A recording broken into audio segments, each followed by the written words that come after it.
नमस्कार दोस्तों, आपका बहुत बहुत स्वागत है। पार्ट टू में हम आज चर्चा जो कर रहे हैं, हम चिंतन जो कर रहे हैं, हम भारत रत्न लोकनायक श्री जयप्रकाश नारायण जी के जो विचार हैं, जो उनकी जीवन यात्रा रही है। हमने पहले लेक्चर में काफ़ी बातें की हैं, उनके जो विचार रहे हैं सोशलिज्म को लेके, हम उसी बात को हम आगे बढ़ाते हैं। तो जिस तरीके से उन्होंने कहा था कि राष्ट्रीयकरण होना चाहिए, वो पहला तर्क दिया था।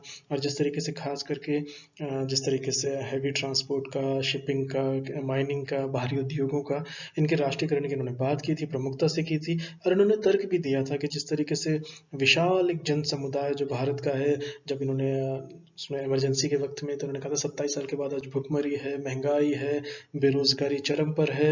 और जिस तरीके से एक्सप्लॉयटेशन का जन समुदाय का जो एक शोषण हो रहा है, इसका अंत तभी हो सकेगा जब वे स्वयं अपनी आर्थिक और राजनीतिक नीति के नियंत्रक बन सके, यानी वो फेटलिस्ट ना हो, अपने फेट को, जैसे कहते हैं अपना हाथ ही जगन्नाथ वाली बात है यहाँ पर, इतने ही प्रारब्ध को अपने ही हाथों में लें और उसको उसके तरीके से निर्धारित करें। तो जैसा मैंने पिछले लेक्चर में भी कहा था कि किस तरीके से हम आर्थिक आज़ादी की बात नहीं करते, इकोनॉमिक डेमोक्रेसी की बात नहीं करते, हम पॉलिटिकल डेमोक्रेसी में ही उलझे रहते हैं। और हम बुनियादी चीज़ों के लिए एक दूसरे के साथ ही लड़ रहे हैं, झगड़ रहे हैं। और जिस तरीके से प्राइवेटाइजेशन की तरफ जो जा रही है, इसको लेकर के जो उनके चिंतन थी, जो उनकी फिक्र थी, जो उस वक्त प्राइवेटाइजेशन जैसी बात नहीं थी, लेकिन एक अलग तरीके का एक्सप्लॉयटेशन था, एक तरीके का अलग तरीके का उसमें एक मिक्स्ड इकोनॉमी का पैटर्न था। तो उसको लेकर जिस तरीके से इन्होंने विचारों को प्रमुखता से रखा है, उसका हमें अध्ययन करना चाहिए। तो इसमें जो भारतीय समाज संदर्भ में जो जयप्रकाश जी ने जो समाजवाद में जो इनके औचित्य का एक नया आधार ढूंढ निकाला था, किस तरीके से उन्होंने संकेत दिया था कि किस तरीके से भारतीय संस्कृति है, जिन वैल्यूज को चिरकाल से संजो कर रखा गया है और उसको समाजवाद की मान्यताओं के अनुरूप है। तो यही तक इन्होंने कहा था, इन्होंने भारतीय संस्कृति को मनुष्य को धन बटोरने और केवल स्वार्थ पूरा करने से रोकती है, वह उसे लोभ और लालसा से दूर रहने की प्रेरणा भी देती है। ये बात उन्होंने भारतीय कल्चर, भारतीय संस्कृति की उन्होंने दोहराई थी, उन्होंने कहा था, उन्होंने इसको चिंतन पे इस पे बल दिया था। तो उन्होंने कहा था कि तुच्छ भौतिक संतुष्टि का गुणगान कभी नहीं किया गया है। जो उनका बहुत जीवन भी देखा, उनका साधारण जीवन था, सादगी भरा जीवन था, उच्च मूल्यों निर्वारिता, सिंपल लिविंग, हाई थिंकिंग के ये प्रेरणा स्रोत रहे। तो इनमें जो मिलजुल कर रहने की, मिल बांट कर खाने की परंपराओं को बहुत सराहाया गया है, जो कि समाजवाद का भी मूल्य मंत्र रहा है।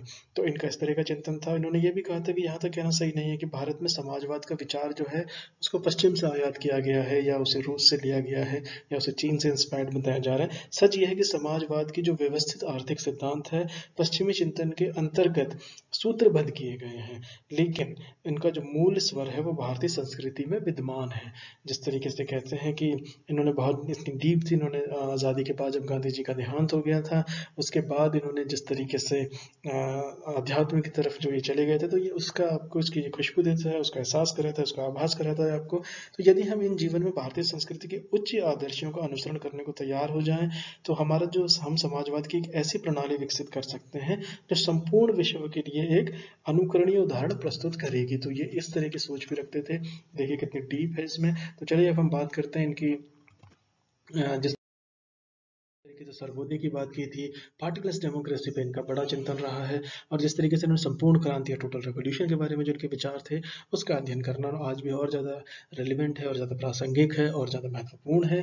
तो जिस तरीके से जयप्रकाश जी ने जो समाजवाद के विचार को महात्मा गांधी के सर्वोदय से आदर्श के साथ जोड़कर एक नई दिशा में विकसित किया, ये इनका कॉन्ट्रीब्यूशन है पॉलिटिकल थॉट के अंदर। इसको देखा जाना चाहिए, देखा जाता है। तो जो सर्वोदय है, इसका मतलब होता है सर्व प्लस उदय, यानी एक तरीके का सभी का विकास हो या सभी का उदय हो।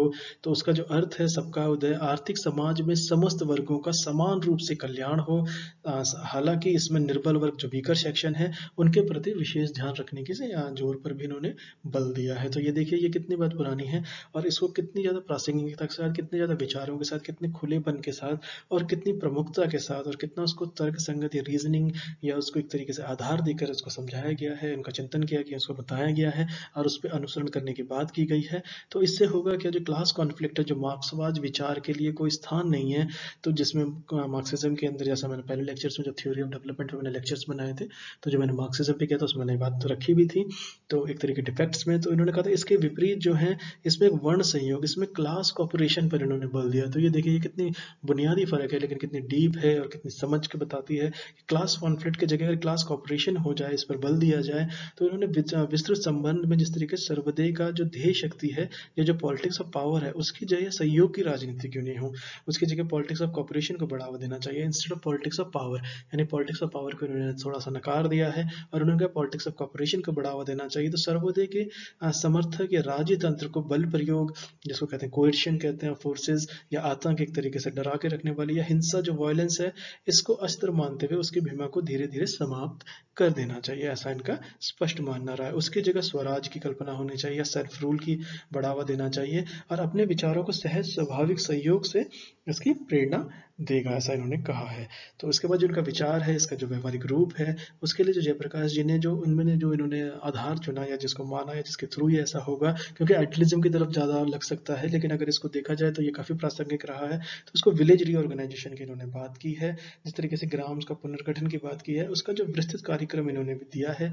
इन्होंने तर्क दिया है कि एशिया जो है, पर्टिकुलरली एशिया के अंदर जो कृषि और यूनिवर्सिटी बर्कली के स्टूडेंट भी रहे हैं, तो ये इनका जो अध्ययन है इनका वेस्टर्न सोसाइटीज़ के अंदर इनका, जिसको कहते हैं इन्होंने बड़ी बड़ी यूनिवर्सिटीज़ में इन्होंने अपनी भूमिका दी है। तो इन्होंने जिस तरीके से कहते हैं इनको जो एशिया की जो इकोनॉमी है वो कृषि प्रधान देशों में, तो इनका जो मूल है, जो आर्थिक समस्या है, वो कृषि व्यवस्था का पुनर्निर्माण यानी एग्रेरियन रिकंस्ट्रक्शन की बात इन्होंने की। तो क्वेश्चन अगर इस तरीके से आता है कि इनमें से किसने एग्रीगेरियन रिकंस्ट्रक्शन की बात की है, तो उनमें इनका नाम दिया जा सकता है। लोगों को लगे नहीं तो सर्वोदय की बात है इसमें, लेकिन इन्होंने विलेज रीऑर्गेनाइजेशन के तहत इन्होंने एशिया, इसमें लिखा जा सकता है कि एशिया के रीऑर्गेनाइजेशन के बाद किसमें गुनार मिडाल का नाम दिया जा सकता है, तो आपका आता हुआ सवाल भी गलत होने की संभावना बढ़ जाती है। तो आपको याद रखना होगा विलेज रीऑर्गेनाइजेशन के अंदर उन्होंने एग्रेरियन रिकंस्ट्रक्शन किया, कृषि व्यवस्था के पुनर्निर्माण की बात भी प्रमुखता से की है। इसके लिए समाधान जो है, प्रत्येक गांव को सेल्फ गवर्न होना चाहिए, सेल्फ सफिशिएंट की इकाई बना देना चाहिए और लैंड लॉज को इस तरह से बदलना होगा कि जो भूमि काश्तकार है वो अपनी हो जाए, ताकि उसका जो है शोषण ना हो सके। इस पे इन्होंने विशेष बल दिया, जिसकी आज बहुत ज़्यादा ज़रूरत है।